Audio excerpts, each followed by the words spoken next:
من بلايز. هم بدأوا ماتش اهو. الماتش ده زي ما يكون ماتش الاحتفال لمين؟ الاحتفال للناس اللي جايين يشرفوا. حارس مرمى المنصورة في الزمن الجميل في نهاية السبعينات وبداية الثمانينات، والمدير الفني القدير.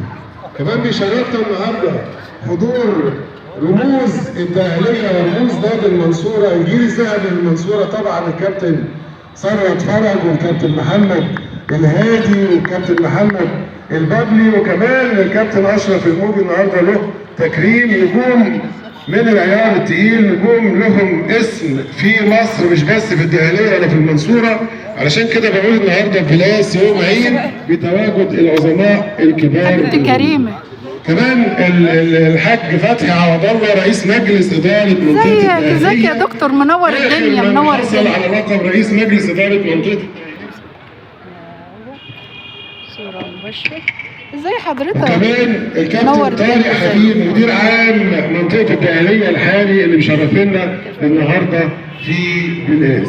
طبعا احنا في استضافه نادي شباب بلاس، احد علامات واحد قلاع الرياضه في بلاس في الدهليه، احد علامات كره السله في الدهليه في مصر، النادي التاريخي اللي لعب في الدوري. ما جبتش جمال ليه؟ جمال هيك فرح بنت جمال المحترم الكابتن وليد المغازي اللي يصعد مع مجلس ادارته مع الجهاز الفني الجميل اللي موجود من اللعيبه المميزين، ان شاء الله يصعدوا السنه دي الدوري الممتاز. انا لفت وجات لك اهو، اعمل الواجب اللي انت ما عملتوش معايا. كل سنه وانت طيبين.